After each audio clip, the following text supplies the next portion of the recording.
앞으로 우리가 6G를 바라보는 측면에서 많은 도움이 될 것으로 예상됩니다. 자, 백상원 교수님을 큰 박수 모시겠습니다.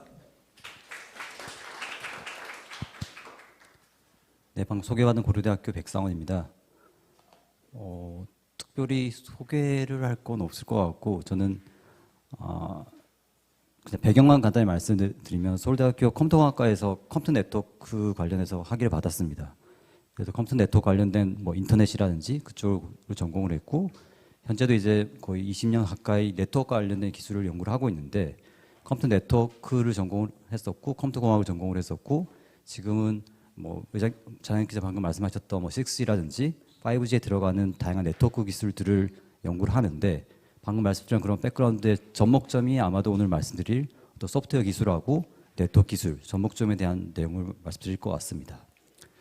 그래서 제목은 제가 소프트웨어 기반의 미래 네트워크 기술이라고 해서 좀 브로드하게 잡았고, 이제 네트워크라고 하는 게 뭐 받아들이는 거에 따라서 어떤 네트워크 장비를 생각하실 수도 있고, 네트워크 어떤 서비스를 생각하실 수도 있고, 다음 발표에 있는 어떤 통신을 위한 주파수 이렇게 다 다양하게 생각할 수가 있는데, 본 발표에서는 뭐 5G, 6G 포함을 한 어떤 전반적인 뭐 어떤 사람이나 서비스들을 뭐 연결시키고 다양한 서비스를 제공하기 위한 인프라스트럭처로서의 네트워크와 그런 네트워크에서 소프트웨어 기술이 어떻게 역할을 하고 있고, 그 역할이 어떻게 더 커질지 그 등에 대해서 좀 정리를 해봤습니다.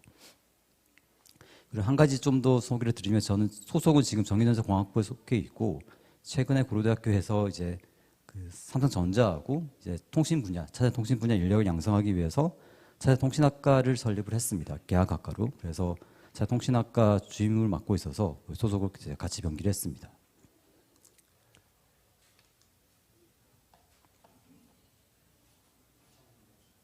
네. 그래서 시작은 제가 이 슬라이드를 넣었는데 아마 한 번쯤은 다 들어보셨을 것 같은데, 이제 소프트웨어가 이제 세상을 집어삼키고 있다, 이런 말을 저기 뭐 분석가가 말을 했다라는 게 많이 발표가 됐었고, 이거 더 나아가지고 소프트웨어가 세상을 집어삼키고 있고, 그러한 소프트웨어를 뭐 AI가 집어삼키고 있다, 이런 말도 있는데, 오늘 말씀드릴 내용은 이제 소프트웨어에 기반한 내용이어서 이 슬라이드를 가지고 왔습니다. 우리가 네트워크 장비 시장 또는 인터넷 시장을 보면 인터넷 같은 경우는 시스코, 주니퍼 같은 회사가 가장 큰 역할을 하고 있고, 이동통신 쪽, 우리가 말하는 LTE나 5G 이런 쪽은 세계 가장 장비 업체 중에서 가장 큰 포션을 차지하는 회사가 에릭슨, 스웨덴에 있는 에릭슨입니다. 그럼 에릭슨은 전통적으로 네트워크 장비를 만드는 업체입니다. 네. 그런데 이 기사는 이미 10년 전에 2014년 기사가 되겠고, 제가 2016년인가 17년에 에릭슨을 방문했을 때도 똑같은 말을 하더라고요. 네. 에릭슨 담당자 나와서 첫 마디가 우리는 소프트웨어 회사다라고 이야기를 했습니다. 네. 그래서 더 이상 이제 이미 10년 전부터 어떤 장비를 만들어서 하드웨어 중심으로 해서 그 장비를 팔아서 이윤을 남기겠다라는 것이 아니고, 거기서 파생되는 다양한 서비스라든지 운영 관리라든지 이런 쪽에서 어떤 레비뉴를 창출하겠다라는 비전을 이미 10년 전부터 이야기를 하고 있습니다. 뿐만 아니라 이제 네트워크 장비 시장에서 가장 뭐 국내 업체 중에서는 삼성전자가 가장 큰 역할을 하고 있는데, 이것도 2020년 자료거든요. 그래서 삼성전자가 뭐 미국이라든지 뭐 인도라든지 일본이라든지 이런 쪽에 뭐 5G나 이런 쪽 장비를 공급을 하고 있는데, 거기서도 계약한 금액의 절반 이상은 소프트웨어와 관련된 소프트웨어와 관련된 공급 금액이라고 합니다. 이것처럼 네트워크 장비 시장, 장비라고 하는 말 자체가 약간 하드웨어적인 느낌이 나긴 하는데, 실제로는 그 하드웨어뿐만 아니라 거기에 들어가는 운영 소프트웨어라든지 관리 소프트웨어 이런 쪽에서 많은 비중을 가져가고 있다라고 말씀드릴 수 있을 것 같습니다. 그래서 그런 이제 큰 트렌드를 이제 키워드를 저희가 네트워크 소프트웨어라이제이션, 네트워크의 소프트웨어화라고 이야기를 합니다. 그래서 오늘 뒤에서 말씀드린 내용들을 전체적으로 모은 슬라이드라고 볼 수가 있는데, 네트워크 소프트웨어라이제이션 관련된 여러 가지 소프트웨어들, 그러니까 이 그림은 이제 LT라든지 뭐 하단에 있는 LT라든지 그 LT 옆에 있는 NR이라고 하는 건 5G 쪽 장비에 대한 어떤 프로토콜 스택이라든지 전체 네트워크 구조를 보여주고 있습니다.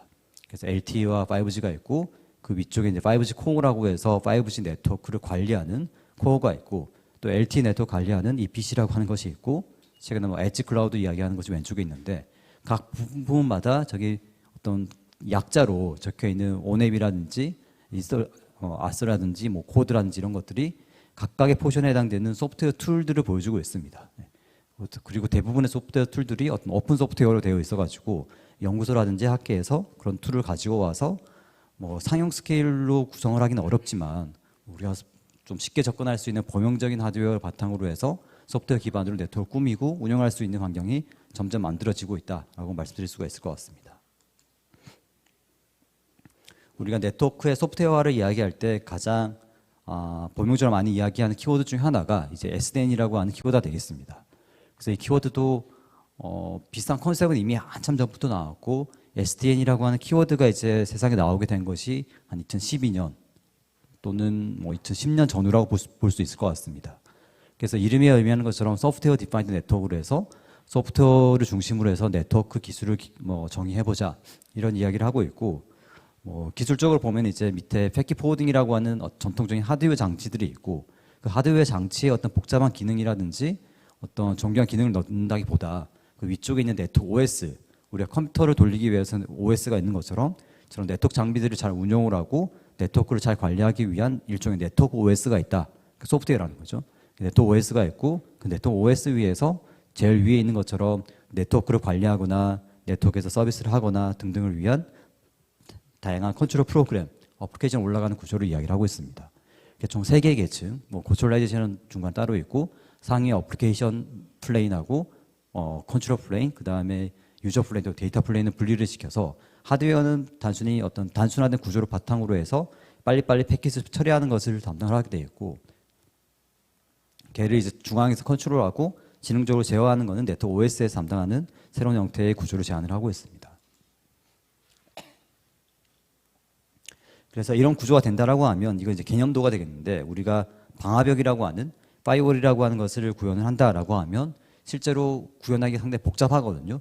실제로 밑에 있는 포워딩이라고 되어 있는 저 네트워크 장비에다가 어떤 방화벽을 구축하기 위한 어떤 패킷 처리하기 위한 룰도 있고 처리하기 위한 것들을 다양하게 구현을 해야 되기 때문에 상당히 복잡한데 소프트웨어 디파인드 네트워크 같은 경우는 상위에서 파이어월 다시라고 하는 일종의 프로그램을 간단히 작성을 하면은 네트워크 OS가 걔를 컴파일을 해서 하드웨어에 심어가지고 간단한 매치 앤 액션에 대한 룰로 파이어월을 구현할 수 있는 일종의 비전을 실현하는 것까지 이야기를 하고 있습니다. 그래서 이런 SDN이 이제 2010년 전후부터 나오면서 좀 큰 비전을 바라봤던 거는 우리가 네트워크 시장을 떠나서 컴퓨팅 시장, 컴퓨터 시장을 봤을 때 저 왼쪽에 있는 것처럼 70년대 우리 PC라고 하는 퍼스널 컴퓨터가 나오기 전에는 메인프레임이라고 하는 큰 컴퓨터가 있고 저 컴퓨터를 대표적인 IBM 같은 회사가 어떤 스페셜라이즈된 하드웨어를 짜고 IBM이 자사의 OS를 올리고 자사의 어플리케이션을 올리는 형태로 어떤 개방화된 구조가 아닌 IBM만 공급할 수 있는 폐쇄적인 구조로 제공이 되고 있었습니다. 그러다가 이제 MS-DOS도 나오고 윈도우즈도 나오고 리눅스도 나오고 맥OS와 같은 다양한 형태의 오퍼레이팅 시스템도 존재를 하게 되었고 IBM PC가 아니라 IBM가 호환될 수 있는 x86 기반의 다양한 마이크로 프로세서도 발표가 됐고 또 그 위에서 돌아갈 수 있는 다양한 OS에서 돌아갈 수 있는 어플리케이션 나오면서부터 어플리케이션과 OS 그리고 하드웨어가 분리된 구조로 발전을 하고 각각이 개방화된 인터페이스 또는 표준화된 인터페이스로 연동되는 구조가 가면서부터 우리가 아주 접하기 어려웠던 컴퓨팅 시장이 누구든지 사용할 수 있는 퍼스널 컴퓨터 시장으로 넘어왔다라고 볼 수가 있습니다. 그래서 이러한 상황을 우리가 네트워크 환경에서도 실현해 보자라는 것이 앞에 말씀드렸던 SDN의 궁극적인 목적이라고 보시면 될 것 같습니다. 앞에 말씀드렸던 메인프레임과 동일하게 라우터라고 하는 네트워크 장비도 시스코에서 하드웨어를 만들고 OS를 만들고 어플리케이션을 만드는 구조였는데 그렇게 하지 말고 그렇게 되면 어차피 그 하드웨어를 만드는 네트워크 장비를 만드는 밴드에 종속될 수밖에 없는 문제가 있기 때문에 어떤 하드웨어 스위칭을 패킷을 전달할 수 있는 스위칭 또는 반도체를 만드는 어떤 하드웨어 업체가 따로 있고 또 네트워크 OS 그 걔를 관리하고 운영하는 네트워크 OS는 오픈 소프트웨어 등으로 좀 관리를 하게 되었고 그것만 된다라고 하면 그 오퍼레이팅 시스템 위에서 다양한 커스터머들이 유저들이 다양한 어플리케이션을 제공할 수 있기 때문에 앞에서 메인 프레임에서 PC로 넘어가면서부터 패러다임이 바뀌었던 것처럼 네트워크 시장도 폐쇄적인 라우터 구조에서 좀 개방하는 시스템 SDN 구조로 가게 되면은 기존에 갖지 못했던 새로운 이노베이션이라든지 시장이 크게 확대되는 영향이 있을 거다라고 시작을 했습니다. 물론 이런 부분이 좀 실현된 부분도 있고 당초 기대보다 조금 미진한 부분도 있는데 장기적으로 봤을 때는 이러한 비전을 실현하기 위해서 SDN이라고 하는 컨셉이 나와서 이제 부분적으로 소프트웨어 기반이라든지 개방화된 인터페이스, 표준화된 인터페이스 형태로 점점 진화를 하고 있습니다. 좀 더 세부적으로 말씀드리면 SDN 아까 말씀드린 것처럼 뭐 밑에 있는 유저 플레인하고 컨트롤 플레인, 어플리케이션은 분리되는데 이 구조가 왜 중요하냐면 기존의 이 그림 같은 경우는 우리가 흔히 쓰고 있는 인터넷이라고 하는 것의 어떤 구조를 보여주고 있습니다. 인터넷이라고 하는 것은 처음에 이제 인터넷을 만들 때부터 얘가 어떤 문제가 생겼을 때, 예를 들어서 당시 뭐 미국과 소련의 냉전 시대에 만들어진 결과물이기 때문에 뭐 전쟁이 났을 때 어떤 네트워크 지점이라든지 네트워크 노드가 파손되거나 공격을 받았다고 하더라도 서바이벌 할 수 있는 네트워크를 만들어 보자라는 어떤 취지에서 만들어진 것이 인터넷의 시발점인 어떤 알파넷이 되겠습니다. 그러다 보니까 인터넷은 기본적으로 어떤 포인트 오브 버틀넥, 어떤 특정 기점에 뭔가 처리를 다 하거나 거기에 모이는 것을 어떻게든 피하려는 어프로치를 취하고 있습니다. 그렇기 때문에 그림을 보시면 밑에 있는 것들이 인터넷 라우터가 되겠는데 인터넷 라우터들은 각각이 패킷 포워딩도 하고 거기에서 뭔가 처리하기 위한 소프트웨어도 돌리고 있고 걔가 죽으면은 이쪽을 뭐 정보를 전달하고 이쪽을 해가지고 대체 경로를 찾는 어떻게든 중앙화된 시스템 구조가 아니라 분산적인 구조로 네트워크를 구성하는 것을 미덕을 가지고 있습니다. 그럴 수밖에 없는 게 인터넷이라고 하는 것은 이제 단일망이 아니기 때문에 여러 통신 사업자라든지 다른 종류의 네트워크들이 엮여 있는 거기 때문에 저런 구조가 아니면 사실 연결될 수가 없거든요. 가운데서 다 제어할 수 없기 때문에. 그래서 인터넷은 상당히 분산된 또 탈중앙화된 구조로 발전해 왔는데 우리가 지금 쓰고 있는 네트워크의 모든 게 다 인터넷처럼 탈중앙화가 되거나 분산적으로 구성되어야만 되는 건 아니다. 라는 것에서 앞에 말씀드렸던 또 SDN이 의미를 가지고 있습니다. 예를 들어서 어떤 회사망에서 그 회사망을 좀 더 보안에 강건하고 효율적으로 데이터 전달할 수 있는 망을 꾸며보자 라고 하는 경우는 사실 그 회사망이 다른 외부 네트워크와 긴밀하게 연결되거나 또 외부 공격을 받거나 이런 이슈보다 좀 더 관리를 잘 해볼 수 있는 것이 훨씬 더 중요할 수가 있습니다.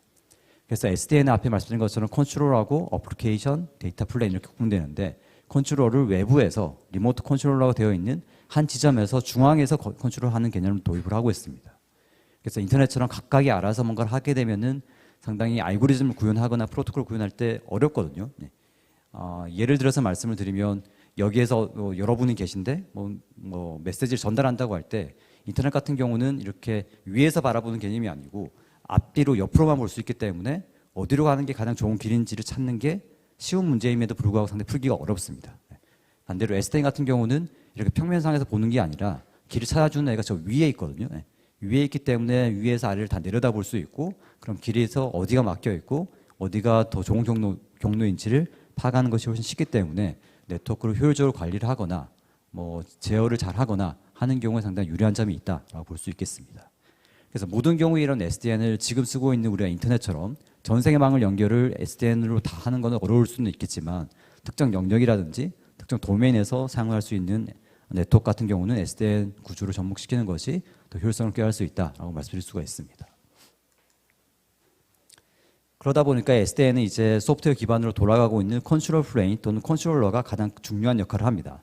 그래서 SDN 컨트롤러를 초창기 SDN 컨셉이 나오면서부터 SDN 컨트롤러를 만들기 위해서 여러 오픈소스라든지 커뮤니티에서 여러 가지 솔루션을 내놨고 대표적인 것이 뭐 자체적으로 개발한 것들도 여러 가지가 있는데 가장 대표적인 것이 이제 오픈 데이라이트라고 하는 ODL이라고 하는 것과 또 이제 오픈 네트워크 OS라고 하는 오노스라고 하는 것이 있습니다.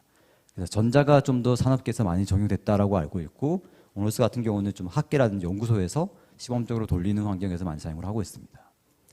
근데 앞에서 제가 그 SDN 구조가 인터넷과는 다르게 중앙에서 컨트롤하는 개념을 가지고 있다라고 말씀드렸기 때문에 그런 구조를 제안을 하게 되면 필연적으로 발생할 수밖에 없는 게 그렇다면 저 위에 있는 리모트 컨트롤러가 정말 안정적으로 돌아갈 수 있느냐, 어떤 문제가 생겨도 잘 돌아갈 수 있느냐, 그것을 보장을 해야 됩니다. 그게 보장이 되지 않는다라고 하면 네트워크 안정성이 떨어지기 때문에.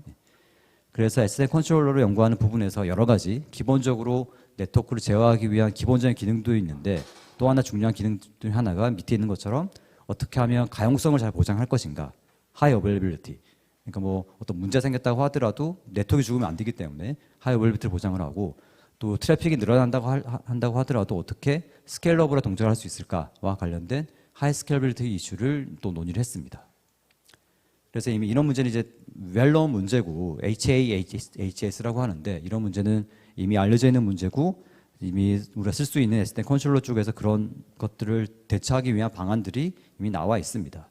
뭐 여기서 사용되는 기법들은 뭐 일종의 분산 컴퓨팅이라든지 우리가 블록체인 등에서 사용되는 어떤 분산된 시스템에서의 뭐 컨센서스를 이루는 방법 이런 것들을 접목시켜 가지고 사용을 하는데 기본적인 아이디어는 컨트롤러가 하나면 안정성이 떨어지니까 여러 개를 두자라는 겁니다. 그러니까 컨트롤러 1번, 2번, 3번이 그러니까 외부에서 볼 때는 하나의 컨트롤러처럼 움직이게 되겠지만 물리적으로는 컨트롤러 1, 2, 3가 같이 엮여가지고 하나가 죽더라도 딴 애가 돌아갈 수 있도록 하는 구조를 띠고 있습니다. 그래서 NSDB라고 하는 것이 네트워크 스테이트에 대한 데이터베이스인데 저 그림을 보시면은 P1, P2 이렇게 그려져 있는 것이 그렇다면 이제 한 명이 죽었다고 했을 때 걔가 죽는 건 문제가 아닌데 걔가 어떤 정보를 가지고 있다라고 하면 그 정보를 어딘가로 백업을 해놔야 되거든요. 그래서 P1, P1이 두 개가 있는 것이 이제 컨트롤러 1번에 있던 데이터하고 2번의 데이터를 약간 중복해서 기록을 해놓고 동기화를 맞추는 방법 이런 것들을 이슈로 이야기를 하고 있습니다. 그래서 이런 DB를 어떻게 뭐 복제해서 관리를 할지 또 복제본들끼리 어떻게 동기화를 맞출지 또는 컨트롤러가 죽었을 때 누가 대체를 할지 또는 저런 데이터베이스를 적당히 어떻게 잘 나눌지 이런 것들을 이쪽 도면에서 연구를 해서 지금은 이제 SDN 컨트롤러를 뭐 새롭게 개발하자 이런 이슈보다 어떤 것이 내가 하고자 하는 목적에 맞춰서 적합한지 인지에 따라 가지고 가져와 쓰는 정도로 스테이블하게 코드가 나와 있다라고 볼 수가 있을 것 같습니다.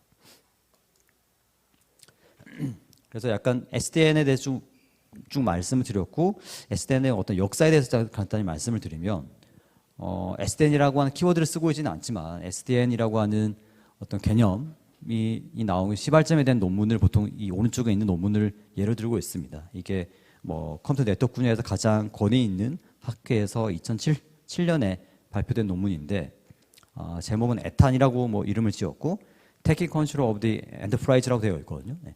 그래서 이쪽 저자들이 이제 버클리 대학하고 스탠포드 대학 연구진들인데 당시에 이제 스탠포드 연구진들이 캠퍼스 네트워크, 스탠포드 네트워크 캠퍼스 네트워크를 좀 SDN 앞에서 말씀드렸던 그런 SDN 컨셉을 가지고 와서 꾸며보자라는 취지에서 어떤 프로젝트를 시작을 했고 그 프로젝트 결과물을 여기서 발표를 했습니다. 그게 예탄인데 제목을 보시면 Taking Control of the Enterprise라고 되어 있으니까 엔터프라이즈라고 하면 보통 우리가 뭐 통계 사업자들 관리하는 영역이 아니라 어떤 사업자 영역이라는 좀 제한된 좀 작은 규모의 제한된 네트워크다라고 보시면 될 것 같습니다. 그래서 그런 네트워크에서의 컨트롤을 우리가 가져오자 이런 의미입니다. 이게 무슨 의미를 가지냐면 앞에서 말씀드린 것처럼 SDN이 나오기 전에는 어떤 네트워크 장비들이 블랙박스이기 때문에 예를 들어서 고려대학교에서 새로운 네트워크를 꾸며보고 싶다. 꾸밀 수가 없습니다. 왜냐하면 네트워크 장비에서 그런 기능을 제공을 하지 않으면 새로운 기능을 넣을 수가 없거든요. 블랙박스이기 때문에. 필요하다라고 하면 주니퍼나 시스코에 이러이러한 기능이 필요합니다라고 요청을 해서 그 기능을 구현된 좀 더 비싼 업그레이드된 장비를 구매를 해야 되는데 실시간적으로 반영될 수는 없기 때문에 당연히 그 장비가 나올 때까지 몇 년이 걸리는 문제가 있었습니다. 그래서 네트워크가 있긴 한데 네트워크는 고려대학교의 네트워크임에도 불구하고 네트워크에 대한 권한을 고려대학교가 가지는 네트워크 오퍼레이터가 가지는 것이 아니라 장비업체가 가질 수밖에 없는 문제가 있었다라는 거죠. 그래서 학교망도 마찬가지로 그런 컨트롤할 수 있는 권한이 장비에 종속되는 문제가 있으니까 그런 컨트롤을 우리가 운영하는 학교면 학교, 회사면 회사, 사업자면 사업자가 가져올 수 있도록 해보자라는 취지에서 저런 이름을 지었고 여기에서 이제 대표적으로 이제 SDN 할 때 가장 많이 따라오는 프로토콜 중에 하나가 오픈플로어인데 이 스탠포드 연구진들이 저걸 실현하기 위해서 만든 프로토콜이 이제 오픈플로어가 되겠습니다. 그래서 그림에 있는 것처럼 오픈플로어는 앞에 컨트롤러가 있다고 말씀드렸고 컨트롤러가 네트워크 장비를 제어하는 프로토콜이 오픈플로어가 되겠습니다. 저는 비슷한 거는 이제 예전에도 있었는데 저 프로토콜이 이제 밑에 규격이 있는 것처럼 개방된 프로토콜이라는 거죠. 특정 장비 업체의 프로토콜이 아니라 그래서 저걸 구현을 한 장비가 있다라고 하면은 컨트롤을 바탕으로 해서 내가 네트워크를 뭐 트래픽을 이쪽으로 많이 보내고 저쪽으로 적게 보낸다라든지 또 시간이 바뀌어가지고 50도 50을 보낸다라든지 그런 형태로 좀 더 손쉽게 제어할 수 있는 프로토콜 인터페이스를 제공을 하고 있습니다. 그래서 앞에 나온 그림을 좀 확대한 건데 뭐 컨트롤러가 있고 저기 밑에 있는 것들이 네트워크 연결되어 있는 뭐 PC나 엔드 디바이스라고 보시면 되겠고 큰 박스가 이제 네트워크 장비, 스위치는 라우터가 되겠습니다. 그래서 기본적인 아이디어는 컨트롤러가 어떻게 처리할지 그리고 패킷을 받게 되면 우리가 뭐 IP 주소라든지 맥 주소라든지 이런 필드들이 있는데 그 필드를 보고 내가 어떻게 처리해야 되는지를 저 컨트롤러가 제어를 해줍니다.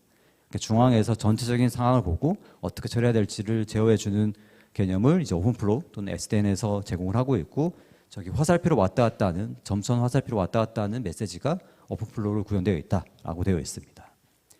그래서 SDN 컨셉이 앞에 말씀드린 것처럼 뭐 2007년에 나와서 이런 프로토콜이 구체화되고 한 것들은 2010년 전후라고 말씀드렸는데, 그러면 이러한 이제 SDN의 비전이, 그러니까 이런 프로토콜, 오픈플로우라든지 방금 말씀드린 그런 동작 과정이 SDN에서 궁극적으로 실현하고자 하는 비전에 충분한가라는 것에 대해서 또 퀘스천을 던져볼 수가 있습니다. 충분하지 않더라는 거죠. 예. 왜냐하면은 이게 지금 일반적으로 SDN, 앞에 말했던 뭐 오픈플로우가 됐건 다른 프로토콜로 됐건 SDN이라고 하는 구조에서 이야기하는 구조가 되겠습니다. 그래서 저게 전체가 이제 하나의 어떤 스위치 장비라고 보시면 되는데, 외부에 있는 컨트롤러에서 뭐 스위치 OS 등을 거쳐가지고 여기 밑에 있는 박스는 패킷이 흘러가는 파트입니다. 패킷 들어와가지고 패킷 헤더도 처리를 하고 뭐 라우팅이나 룩업 이런 것도 등등 처리해가지고 밖으로 나가는데, 하단에 보시면 키워드가 픽스드라는 거죠. 예. 그러니까 외부에 있는 컨트롤러에서 이 패킷을 저기로 보내, 여기로 보내, 또는 50도 50로 보내, 요거는 가능한데 밑에서 처리되는, 패킷 처리되는 루틴은 바꿀 수가 없습니다. 예. 그래서 패킷 헤더에 대한 헤더를 까서 이렇게 처리하는 것을 우리가 파서라고 하는데, 파서도 픽스드 되어 있고, 그러니까 오픈플로우가 지원되는 스위치가 있긴 한데 제어할 수 있는 부분은 컨트롤러 영역이 되겠고, 밑에서 돌아가는 어떤 스위치 아키텍처라든지 패킷 포워딩이라든지 이런 부분은 고칠 수가 없습니다. 그래서 픽스드된 메타데이터 처리하는 파트라든지 픽스드된 구조의 파스를 사용할 수 있기 때문에 SDN은 그런 걸 떠나서 좀 더 유연하게 해보자라는 걸 궁극적인 목적이기 때문에 부분적으로만 실현하는 컨셉이다라고 말씀드릴 수가 있습니다. 그래서 2014년 전후로 해서 또 새로운 개념을 마찬가지로 이제 SDN에서 초창기에 연구했던 그 스탠포드 연구진에서 새로운 개념을 제안을 했습니다. 저 파란색 박사 되겠는데, 프로그래머블 에이직으로 되어 있으니까 에이직으로 이제 구워서 이제 새로운 스위칭 칩을 만들었는데, 그게 더 픽스된 펑션을 지원하는 것이 아니고 프로그래밍 할 수 있는, 그러니까 예를 들어서 패킷이 있으면 보통은 인터넷 패킷이면 인터넷 표준에 맞춰서 패킷을 정의를 하고 그것만 처리할 수가 있었는데, 이 구조 같은 경우는 패킷에 대한 헤더 구조라든지 처리하는 방식을 내가 정의를 할 수가 있습니다. 그래서 표준에 없는 프로토콜이라고 하더라도 내가 새롭게 넣고 싶으면 그냥 필드 하나 추가해서 처리를 할 수가 있고, 패킷 하나 룩업 하는 거라든지 단순히 패킷을 룩업하는 것뿐만 아니라 다양한 기능들을 내가 프로그래밍을 해서 소프트웨어 기반으로 해서 넣는 어떤 하드웨어 구조를 이제 스탠포드 연구진이 2014년에 발표를 했습니다. 그리고 그걸 이제 하드웨어 구조를 발표를 했으면 걔를 프로그래밍 하려면 우리가 프로그램 랭귀지가 필요한데, 그 프로그램 랭귀지를 이제 보통 P4라고 이름을 지어가지고 이제 그 2016년 정도에 발표를 했습니다. 그래서 이쪽 그룹에서는 기존의 SDN 오픈플로우에서 이야기하는 것들은 외부에서 컨트롤 플레인에 대해서만 프로그래밍 가능했었는데, 이런 하드웨어 구조를 제안을 함으로써 데이터가 흘러가는 파트까지도 내가 프로그램할 수 있는, 좀 더 SDN의 궁극적인 비전에 좀 더 가까워질 수 있는 어떤 프로그램 랭귀지라든지 하드웨어 아키텍처가 나와서 이쪽은 이제 베어풋이라고 하는 스타트업을 창업을 해서 P4에 대한 연구를 진행을 했었고, 그렇게 된다라고 하면 이제 앞에 박스를 보시면 이제 프로그래머블한 어떤 루틴에서 초록색으로 바뀌면서 유저 디파인드라는 말이 붙었거든요. 그래서 패킷의 구조라든지 데이터 처리하는 파트들이 내가 정의한 대로, 나라는 말은 이제 오퍼레이터가 될 텐데, 망을 소유하고 있는 사람들이 내가 원하는 형태로 내가 원하는 기능을 스위치에 넣을 수 있는 환경이 이제 나오게 됐습니다. 그래서 이쪽 도메인에서 중요한 것 중 하나가 일단 프로그래밍을 할 수 있는 하드웨어도 중요하고, 또 추가적으로 그 프로그래밍을 작성을 하기 위한 랭귀지가 필요한데, 랭귀지를 이제 프로그래밍 프로토콜 인디펜던트 패킷 프로세서 해서 P4개 있다라고 해서 P4라고 이야기를 합니다. 그래서 이쪽 도메인에 보통 이제 P4 랭귀지 또는 P4 스위치 이렇게 이야기를 하는데, 이름에서 의미하는 것처럼 프로토콜 인디펜던트 한 거니까 이런 프로토콜 저런 프로토콜 다 할 수 있다, 이런 말이 되겠습니다. 그래서 P4에서 이제 전체 에코시스템을 저 그림에 있는 것처럼 제일 하단에 있는 하드웨어에서부터 제일 상단의 어떤 솔루션까지를 다 P4 용도에서 커버를 하고 있습니다. 그래서 가운데 있는 P4 코어라고 하는 건 이제 랭귀지에 대한 어떤 스펙이 될 거고, 우리가 랭귀지가 있으면 걔를 하드웨어에서 돌리기 위해서는 컴파일이라고 하는 과정을 거쳐야 되고, 그럼 컴파일러를 작성하는 파트가 밑에 컴파일러가 있고, 또 컴파일에서 돌아가기 위한 하드웨어, 그러니까 이게 소프트웨어 디파인드 네트워크의 비전을 실현하는 거긴 하지만 그걸 실현하기 위한 하드웨어도 당연히 있어야 되기 때문에 밑에 있는 타겟이라든지, 그러니까 어떤 스위칭 칩이라든지 그런 칩이 들어간 어떤 스위치라든지 네트워크 카드에 대한 하드웨어 파트도 있고, 그러한 이제 소프트웨어를 가지고 할 수 있는 것들은 내가 이런 기능을 구현할 수도 있고 저런 기능을 구현할 수도 있기 때문에 다양한 P4 펑션들이라든지 그런 것들이 모여서 있는 여러 가지 솔루션들을 총체적으로 지원하는 것을 이제 P4 이쪽 그룹에서, P4 이쪽 소사이어티에서, 커뮤니티에서 에코시스템을 정의를 하고 있습니다. 그래서 2014년에 스위치 그 하드웨어 아키텍처에 대해서 발표가 됐고 2016년에 P4에 대한 랭귀지 스펙이 처음 나왔고 그 이후 한 2017년, 18년을 거치면서 이쪽 스탠퍼드 연구진들이 베어풋이라고 하는 스타트업을 창업을 해서 기존의 어떤 그 스위칭할 수 있는 칩, 그러니까 프로그래밍 할 수 없지만 그냥 스위칭만 할 수 있는 칩보다도 속도도 빠르면서 동시에 새로운 기능을 추구할 수 있는 프로그래밍 할 수 있는 두 가지 토끼를 다 잡은 칩을 발표를 했습니다. 그 칩의 이름을 이제 토피노라고 지었는데 토피노 이제 버전이 1, 2, 3에서 이제 2까지 나온 상태였고 그 상황에서 이제 베어풋이라고 하는 스타트업에서 저 칩을 만들다가 그 스타트업을 이제 인텔에서 뭐 이더넷이라는 데이터 센터 솔루션에서 같이 이 기능을 포함시키기 위해서 인텔이 베어풋을 인수를 했습니다. 2020년, 21년 정도에. 그러다가 그래서 이제 좀 더 탄력을 받아서 이제 토피노 버전 3번 속도가 두 배씩 높아져서 버전 1보다 4배가 높아진 아주 고사양의 토피노 칩 3에 대해서 개발을 진행하고 있었는데 올해 초에 인텔이 이제 여러 가지 상황상 이제 이쪽 솔루션에 대해서 토피노 3에 대한 개발은 일단 중단을 했습니다. 여러 가지 경기도 안 좋아지고 이런 이슈가 있어가지고 그래서 기존에 인텔에서 베어풋 팀이 있어가지고 저걸 전담해서 개발했었는데 저 토피노 3에 대한 스위칭 칩 개발은 중단을 항상 되고 그럼 이쪽에 대한 연구가 중단된 거냐? 그것은 아니고 인텔은 이제 또 다른 이름으로 이제 프로그래밍 할 수 있는 칩 환경을 또 제공을 합니다. 그래서 인텔에서는 이제 인프라스트럭처 프로세싱 유닛이라고 해서 IPU라는 말을 쓰고 좀 더 보편적으로는 이제 DPU라고 해서 데이터 프로세싱 유닛이라는 말을 씁니다.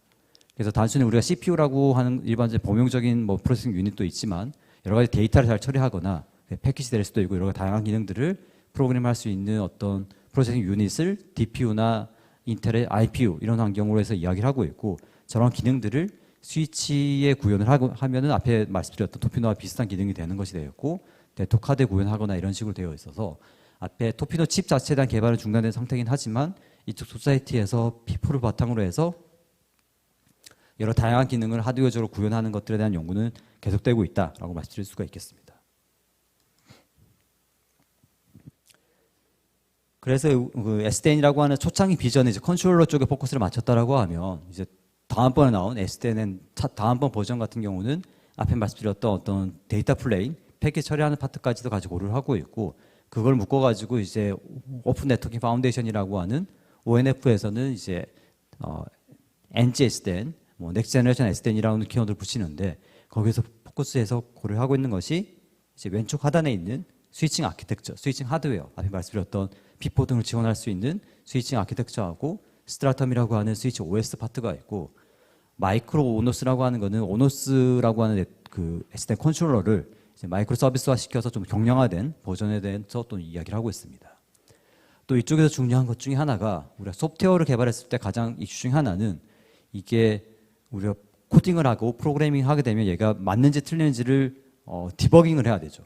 그게 틀릴 수도 있기 때문에 그래서 이쪽에서 가운데 있는 NG SDN 베리피케이션 엔진이라고 하는 거는 소프트웨어화 시켜가지고 네트워크를 운영을 할 때 발생할 수 있는 뭐 문제점이라든지 버그 이런 것들을 사전에 검증하는 기능들에 대해서도 같이 고민을 하고 있습니다. 그래서 SDN에 대해서 제가 쭉 말씀을 드렸고 추가적으로 SDN과 같이 항상 키워드가 따라 나오는 것이 NFV라고 하는 것이 있습니다. 그래서 NFV라고 하는 것은 이제 네트워크 펑션 버추얼라이제이션이라고 해서 이 그림에 있는 것처럼 우리가 눈에 잘 보이지는 않지만 네트워크라고 하는 것이 눈에 잘 보이지는 않지만 단말처럼 우리 네트워크 뭐 사업자가 설치한 네트워크 영역에 보면은 왼쪽과 같은 여러 다양한 기능의 장비들이 들어갑니다. 뭐 속도를 개선을 하거나 거기에 캐싱을 하거나 어떤 네트워크 관리를 하거나 등등 하기 위해서 여러 다양한 종류의 어떤 전용 장비들이 들어가는데 가만히 생각해 보니까 저런 기능들이 예를 들어 DPI다라고 하면은 패킷에 대한 헤더나 페이로드를 이제 검사하는 장비거든요. 그걸 이제 전용 장비를 썼는데 생각을 해보면 DPI라고 하는 것이 패킷 헤더라고 하는 것도 그냥 소프트웨어로 구현되어 있는 파트이기 때문에 소프트웨어로 구현할 수도 있다라는 거죠.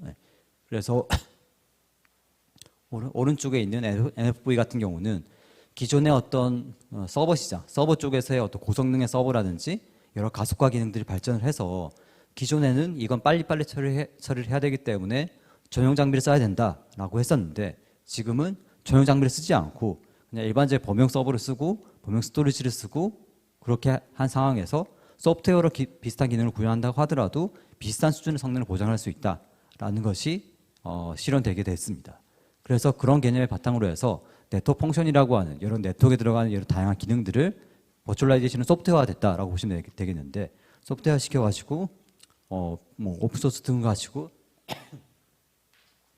구현을 해보자라고 하는 컨셉이 NFV이고 이렇게 된다라고 하면 왼쪽 같은 경우는 전용 장비이기 때문에 당연히 비쌀 수밖에 없거든요. 비쌀 수밖에 없고 저게 하드웨어 기반으로 되어 있기 때문에 뭐 트래픽이 폭증을 해서 뭐 2대를 설치해야 된다라고 하는 게 즉각적으로 대응할 수가 없다라는 거죠. 하드웨어를 바로 사올 수가 없는 거니까. 네. 반대로 소프트웨어 같은 경우는 우리가 클라우드 환경에서 내가 트래픽이 늘어나면 그걸 자연스럽게 스케일 인앤아웃 통해서 리소스를 더 할당할 수가 있습니다. 그래서 소프트웨어 기반으로 하게 되면 좀 더 플렉서블하게 관리를 할 수도 있고 이제 어떤 비용적인 측면에서 봤을 때도 훨씬 더 낮은 비용을 가져갈 수 있기 때문에 NFV는 2012년 정도에 이제 요 개념이 나왔는데 나오자마자 바로 사업자들이 도입을 했습니다. 도입을 할 수밖에 없다는 거죠. SDN은 이제 적용되는 환경이 센트럴라이즈드 컨트롤러 등이 있기 때문에 이게 적합한 환경도 있고 그렇지 않은 환경도 있는데 NFV라고 하는 기술은 무조건 이게 카펙스 오펙스를 줄일 수 있는 기술이기 때문에 LTE 시절에 나오자마자 SKT 같은 통사업자들이 LTE에 들어갔던 앞에서 보여드렸던 여러 가지 장비들을 소프트웨어를 시켜서 일종의 버추얼 EPC 형태로 구현하는 것들을 이미 적용을 해서 지금은 당 NFV가 적용된 이제 LTE망을 쓰고 있다라고 볼 수가 있고 5G도 마찬가지입니다. 동일한 맥락이 소프트웨어 또는 가상화를 시킨 것들이 좀 발전해 오고 있기 때문에 5G에서도 마찬가지로 VM웨어라고 하는 소프트웨어 회사가 5G에 들어간 여러 가지 기능들을 그러니까 에릭슨이나 하웨이 같은 장비 업체가 아니라 이런 소프트웨어 업체들이 관련된 기능들을 다 구현을 하고 있습니다. 그래서 이건 도이치텔레콤하고 ONF라고 하는 어떤 파운데이션에서 뭐 보여줄 레퍼런스 모델이 되겠는데 이게 뭐 저쪽에 뭐 지구 모양처럼 되어 있는 게 인터넷이고 왼쪽이 5G의 네트워크 구조, 기지국이라든지 위에 컨트롤러 등등이 되어 있는데 저게 각각들이 이제 뒤에 다시 말씀드리겠지만 오픈란이라고 하는 기술 등을 통해 가지고 각각 기능들이 어떤 하드웨어 기능뿐만 아니라 소프트웨어화된 또 버추얼라이즈드 된 형태로 이제 소프트웨어가 되어 있다, 이미 되어 있고 이렇게 운영이 되고 있다라고 말씀드릴 수가 있습니다. 그러다 보니까 좀 재미있는 이슈가 발생을 하는데 지금 우리 잘 아시다시피 뭐 통신 사업자들이 열심히 뭐 AI라든지 IT 서비스를 잘 해보겠다라는 것들은 이제 패러다임이 많이 바뀌고 있기 때문에 당연히 그렇게 접근을 하고 있고 반대로 기존의 IT 업계에서도 기존에는 텔코들, 그러니까 통신 사업자들이 했던 것들을 우리가 하겠다라는 이야기를 많이 합니다. 예를 들어서 우리가 마이크로소프트라고 하는 거는 통신 사업자가 아니죠. 통신망을 갖고 있지도 않고 마이크로소프트는 뭐 OS를 만들거나 오피스를 만들거나 또 클라우드 서비스를 하는 대표적인 IT 기업인데 마이크로소프트가 2020년에 어펌드 네트워크라고 하는 미국 회사를 인수를 했습니다. 어펌드 네트워크라고 하는 회사는 5G 이런 데 들어가는 앞에 말씀드렸던 어떤 기능들, 네트워크 펑션들을 구현하는 소프트웨어 관련된 업체입니다. 그래서 그 말은 마이크로소프트가 IT 기술을 바탕으로 해서 소프트웨어를 여러 가지 솔루션을 제공할 텐데 그중 하나로 통신망에 들어가는 소프트웨어도 마이크로소프트가 공급하겠다라는 취지를 보여준 거고 그 결과 우리가 잘 알고 있는 AT&T 같은 미국의 통신사에서 AT&T가 당연히 장비를 구매를 할 텐데 기지국이라는 거 말고 뒷단에 들어가는 네트워크 관리 운영을 위한 것들을 우리가 5G 코어라고 하는데 5G 코어에 들어가는 소프트웨어는 마이크로소프트가 제공을 합니다. 그래서 AT&T가 마이크로소프트 클라우드를 쓰다가 아예 그쪽 파트 자체에 대한 개발이나 구현 자체를 마이크로소프트가 마이크로소프트한테 넘겼기 때문에 약간 오묘한 시장이 발생을 한 거죠. 기존 IT 업체하고 텔코가 경쟁을 하기도 하고 같이 협력을 하기도 하는 그래서 텔코가 IT화 되는 것도 있지만 IT 업계가 텔코 영역으로 와서 기존 통신 시장을 또 넘보고 있는 경향도 있다라고 말씀드릴 수가 있습니다. 그래서 앞에 말씀드렸던 코어 기능 같은 경우는 이미 NFV라고 하는 컨셉을 가지고 이미 소프트웨어가 많이 되어 있고 그렇게 쓰고 있다. 이미 10년 전부터 그걸 쓰고 있다는 말씀드렸고 그게 이제 단순히 코어 쪽에 들어가는 코어는 사실 유선 네트워크에 있는 것들이기 때문에 그런 기능들이 명확했는데 최근에는 우리가 기지국이라고 하는 뭐 통신 서비스를 하기 위해서 뭐 건물 위라든지 지하철이라든지 이런 데 기지국 장비가 들어가는데 기지국 장비도 점점 소프트웨어 기반으로 바뀌고 있고 가상화 기반으로 바뀌고 있습니다. 이 자료는 삼성에서 발표한 화이트 페이퍼인데 저 위쪽 그림을 보시면은 뭐 CU, DU, RU라고 표현된 게 기지국 장비입니다. 기지국의 기능을 분리를 시켜서 뭐 센트럴 유닛이라고 하는 거, 뭐 디스트리뷰트 유닛, 뭐 라디오 유닛 해서 기능을 분리를 시키는데 그 분리를 된 것 어떤 물리적인 장비가 세 개가 있다라고 보시면 될 것 같고 오른쪽에 뭐 RRC, PDCP, RLC라고 하는 거는 통신망에 들어가는 프로토콜들입니다. 프로토콜들이 이제 RRC, PDCP는 CU라고 하는 장비에 구현되고 RLC 맥이나 이제 물리 계층의 뭐 위쪽 파트는 저기 뒤에 구현되고 RU는 라디오 쪽 안테나가 있는 쪽이다 보니까 로우 파이는 뭐 RU 구현된다라는 건데 밑에 그림을 보시면 이제 V가 붙으면 가상화된 장비고 가상화됐다라는 말은 이제 소프트웨어화된 장비입니다. 그래서 보시면 VCU, VDU, RU. RU라고 하는 건 이제 물리적으로 신호를 RF 신호를 주고 받아야 되기 때문에 RU를 소프트웨어 시킬 수는 없습니다. 근데 CU나 DU는 다 V가 붙어 있고 가운데 있는 RLC나 맥 또는 우리가 물리 계층에서 수행하는 인코딩이나 스크램블링, 모듈레이션 이런 기능들도 다 소프트웨어로 구현을 하고 있습니다. 기존에는 저런 것들은 당연히 하드웨어적으로 DSP를 통해서 구현한다라는 게 기본적인 모델이었는데 더 이상 그렇지가 않고 저런 기능들도 소프트웨어로 구현을 해서 밑에 있는 파란색 박스가 카트 서버라고 해서 일반적인 범용 서버, 일반적 서버에 구현해서 돌리고 있습니다. 이렇게 할 수밖에 없는 이유가 소프트웨어로 하면 훨씬 더 플렉서블하다라는 거죠. 그래서 그림을 보시면 시간에 따라서 트래픽이 1번처럼 줄어들었다가 2번처럼 늘어났다가 3번처럼 줄어들 수가 있는데 하드웨어로 하게 되면은 1번이건 2번이건 3번이건 내가 3개를 만들었으면 3개를 쓸 수밖에 없거든요. 남아돌 수도 있고 모자랄 수도 있고. 그러니까 소프트웨어 기반으로 밑에는 컨테이너 환경을 가정을 하고 있는데 소프트웨어 기반으로 하게 되면 1번에서는 하나만 띄웠다가 2번처럼 트래픽이 늘어나면 3개를 띄우고 3번처럼 트래픽이 줄어들면 다시 한 2개를 죽여서 하나만 띄우고 되면은 리소스를 훨씬 더 플렉서블하게 관리할 수 있다는 겁니다. 그래서 코어 쪽에서는 이미 이런 기능들, 클라우드나 이런 쪽에서는 이미 유선 쪽에서는 다 쓰고 있었던 기술이고 이게 기지국 쪽으로 무선 영역까지도 내려와서 이제 기지국도 다 소프트웨어 디파인드 또는 버추얼 랜 뭐 이런 이야기로 넘어가고 있다라는 것이 되겠습니다. 그래서 이런 맥락에서 가장 중요한 지금 화두가 되고 있는 것이 이제 오픈 랜이라고 하는 오란 기술이 되겠습니다. 그래서 오란도 이제 앞에 말씀드렸던 가상화를 다 기지에 깔고 있고요. 밑에 있는 랜 여기는 RRU로 되어 있는데 RRU라든지 DU라든지 CU에 대한 기능들이 다 기능들이 분리가 되어 있고 저기 밑에서 세 번째를 보시면 NFVI 플랫폼이라고 되어 있어서 저 가상화된 플랫폼을 지원하는 일반적인 NFV 플랫폼이 되겠습니다. 그래서 그 위에 있는 것들은 다 소프트웨어를 구현하는 파트가 된다라고 말씀드릴 수가 있고 추가적으로 오랜 같은 경우는 앞에 말씀드렸던 어떤 기지국의 펑션들이 있고 걔를 SDN 개념까지도 추가가 돼서 거기서 관리하는 영역 RIC라고 표현된 어떤 컨트롤러가 위에 또 관리를 합니다. 그래서 랜을 좀 지능적으로 컨트롤하기 위한 RIC라고 하는 일종의 SDN 컨트롤러가 존재를 해서 밑에 있던 CU, DU라는 장비들을 더 효율적으로 관리하는 개념까지도 포함시키고 있고 그런 것들이 SDN에서 말씀드렸던 것 같이 뭐 A1, E2, F1으로 표현된 그런 인터페이스들이 다 개방화된 표준화된 인터페이스를 따르고 있기 때문에 오픈이라고 하는 개방화된 형태로 랜 구조를 따라서 아마도 이게 활성화된다라고 하면은 RU 장비 업체, CU 장비 업체, DU 장비 업체 또 거기 들어가는 소프트웨어들이 여러 파트가 나오면서 서로 경쟁하는 그런 구도가 생성될 것으로 예상을 하고 있습니다. 그러다 보니까 오픈랜 홈페이지 들어가면 이게 전통적으로 네트워크 장비 업체 홈페이지가 아니라 오픈소스 커뮤니티에 해당되는 것처럼 보입니다. 뭐 여러 가지 메뉴가 있는데 뭐 오픈랜 소프트웨어 커뮤니티 그러니까 소프트웨어 쪽은 예전부터 개발자들이 좀 더 개방화된 환경을 통해 가지고 자신이 개발한 코드를 올리고 뭐 서로 검토받고 주고받고 그런 것들을 많이 했었는데 비슷하게 오랜 쪽에서도 그런 커뮤니티를 만들어서 이쪽도 결국은 저런 개방화된 환경을 만들어서 이게 확 커지려면 거기에 새로운 플레이어들이 나와서 새로운 기능들이 추가가 돼야 되니까 그런 생태계를 키우기 위해서 저런 메뉴를 유지를 하면서 많이 노력을 하고 있습니다. 뒷부분은 이제 이런 이제 네트워크 소프트라이제이션, SDN이라든지 NFV가 가장 기본적인 컨셉이 될 것 같고 그런 컨셉이 뭐 데이터 클라우드 센터에 들어가는 경우도 있고 랜 쪽에 들어가거나 코어에 들어가거나 여러 군데 그런 컨셉이 들어간다고 했었는데 그런 환경이 이제 제가 학교에 있다 보니까 뭐 학교나 연구소에서 수행하는 R&D 환경에는 어떤 영향을 미치는지를 간단히 정리를 해봤습니다. 특별한 건 아니고 이제 예전에는 네트워크 장비를 하드웨어 기반으로 하는 환경에서는 연구소나 학교에서 스케일이 큰 네트워크를 꾸밀 수조차 없었죠. 없었기 때문에 연구를 하거나 할 때 뭐 이론적으로 하거나 뭐 시뮬레이션을 컴퓨터를 하거나 이런 것들을 많이 했었는데 그런 환경이 좀 더 소프트웨어 툴들이 많이 나오면서부터 좀 더 소프트웨어 기반으로 뭐 여전히 똑같은 현실적인 망은 아닐 수가 있긴 하지만 뭐 좀 더 현실에 근접한 네트워크를 구성할 수 있는 여건이 마련되고 있다라고 볼 수가 있을 것 같습니다.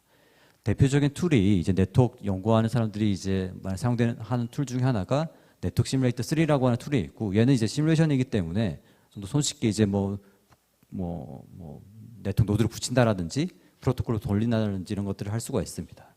근데 최근에는 이제 NS3에서 5G라든지 이런 쪽에 대한 이동통신망에 대한 수요가 늘어나면서부터 5G에서 밀리턴 웨이브가 또 중요한 특징 중에 하나니까 밀리턴 웨이브 기능을 지원되는 어떤 코드도 어떤 미국에 있는 대학에서 발표한 것들도 있고, 또는 이제 그 5G 스펙의 그 에어 쪽 구간을 뉴 라디오 NR이라고 하는데, 이제 5G 기능들을 또 그 스페인에 있는 연구소에서 관련 기능들을 구현을 해서 예전보다는 좀 더 시뮬레이션이긴 하지만 그래도 5G가 좀 더 근접한, 실제 이동통신망과 근접한 기능을 좀 제공하는 것들을 노력을 하고 있고, 부분에 따라서는 이제 실제 네트워크와도 연동할 수 있는 기능들까지도 같이 포함을 시켜가지고 제공을 하고 있습니다. 이게 이제 오픈랜 짐이라고 해서 제가 또 AI 관련된 것을 통해 가지고 오란도 마찬가지고 AI나 어떤 지능적인 관리를 통해서 네트워크를 잘 제어하는 것들에 대해서 관심이 크기 때문에 단순히 네트워크 환경 시뮬레이터뿐만 아니라 걔를 이제 그 오픈 AI 쪽 그 AI 코드를 개발하는 그쪽하고 연동하는 인터페이스를 만들어 가지고 네트워크를 지능적으로 제어하기 위해서 오픈 AI 쪽에 개발된 파이썬 코드라든지 이런 것과 연동하기 위한 환경도 제공을 하고 있습니다. 여기까지는 이제 그 시뮬레이터 환경이라고 말씀드릴 수가 있을 것 같고, 뒤쪽 OAI라든지 뒤쪽 솔루션은 실제로 돌아가는 코드가 되겠습니다. 그래서 이게 상용 솔루션에서도 제한적으로 사용될 수도 있을 정도의 어떤 스테이블한 코드를 제공을 하고 있고, 오픈소스 형태로. 그래서 오픈에어 인터페이스는 프랑스 쪽 연구기관에서 만든 거고, 이쪽은 앞에 말씀드렸던 랜, 기죽 들어가는 파트도 있고 코어 네트워크에 들어가는 여러 가지 프로토콜들을 표준에 기반해서 구현을 하고 있어서 여러 연구 그룹에서 이제 좀 더 현실적으로 실제 망과 비슷한, 단순히 네트워크라고 하는 게 그래프처럼 이렇게 연결되는 구조가 아니라 다양한 프로토콜이라든지 다양한 구성 표준에 기반한 요소들을 가지고 있는 형태를 구현할 수 있는 환경을 또 제공을 하고 있습니다.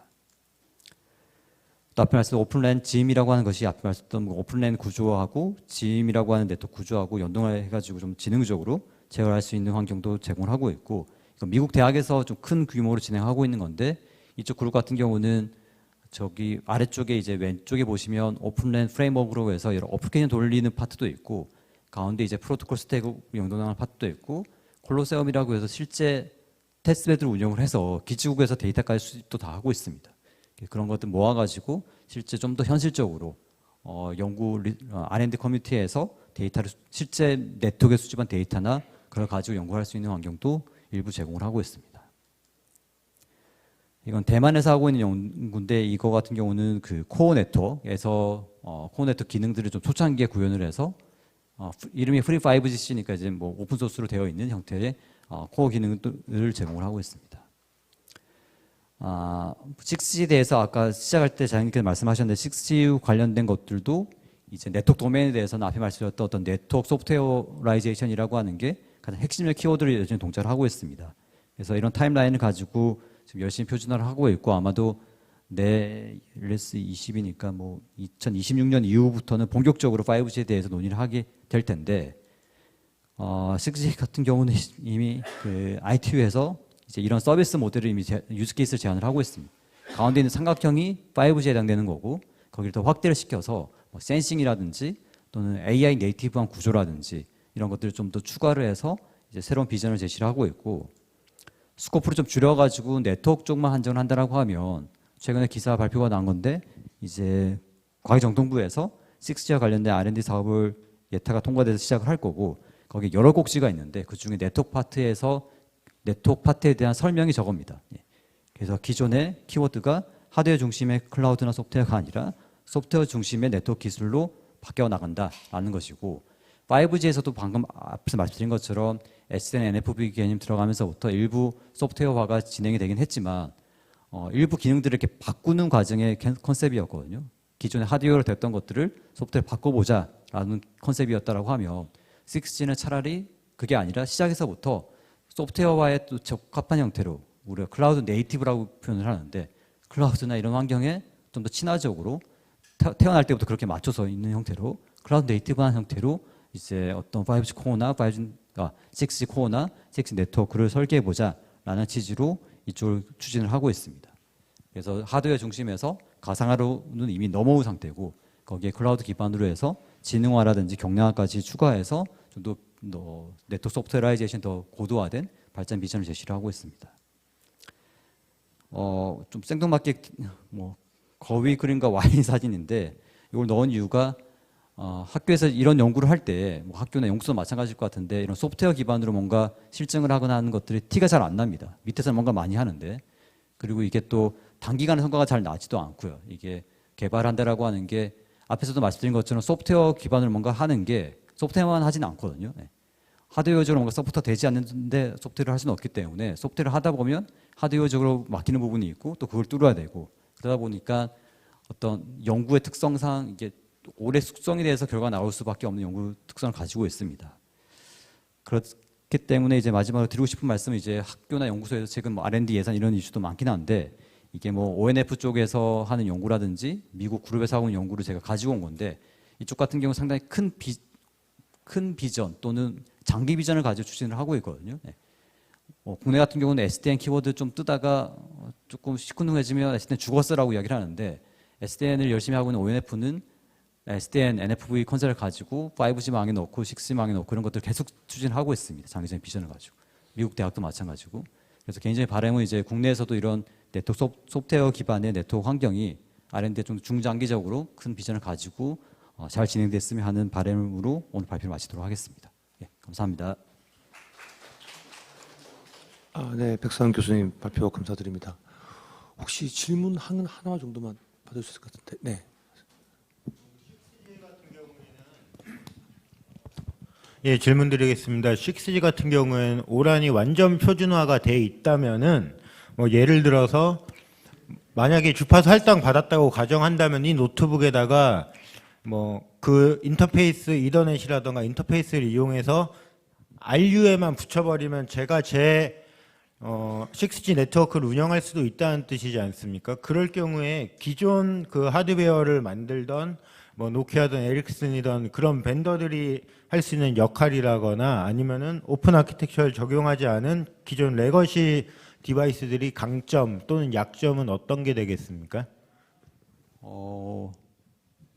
아직 뭐 오픈랜이라는 쪽은 오진 않았기 때문에 제가 뭐 미래를 예측할 수는 없는데 SDN을 하고 비슷한 맥락일 수도 있기 때문에 말씀드리면 SDN 시작할 때도 이게 그 당시에 이제 네트워크 스위치 장비 같은 경우는 시스코나 주니퍼라고 하는 메인 벤더가 있고 이게 SDN화가 되면은 시스코, 주니퍼의 어떤 아성을 무너뜨리고 새로운 장비 업체들이 플레이를 할 수 있다라고 이야기를 했었는데 결과적으로는 결국 또 그 SDN화된 환경에서도 그쪽 주요 솔루션을 만들고 연동하는 인터페이스를 제공을 하고 또 표준화나 이런 쪽을 리딩하는 그룹은 여전히 시스코와 주니퍼가 되겠습니다. 그래서 이게 생태계가 어떻게 형성되느냐에 따라 다를 것 같긴 한데 새로운 비즈니스 모델이 확 나와가지고 뭐 새로운 뭐 벤더라든지 새로운 업체가 끼어들 수도 있을 것 같긴 한데 아마도 더 높은 확률로는 기존 플레이어들이 이제 전환이 돼서 기존의 이제 폐쇄적인 환경으로 가고 있다가 자사 솔루션을 좀 개방화를 시킨다라든지 인터페이스를 제공시키는 형태로 가지 않을까 개인적으로 좀 그렇게 보고 있습니다. 알겠습니다. 감사합니다. 네, 그 시간을 딱 맞춰주셔가지고 네, 지금까지 SDN의 개념부터 발전상까지 사실 어려운 내용을 되게 쉽게 잘 설명해 주신 백상훈 교수님께 큰 박수 부탁드리겠습니다. 감사합니다.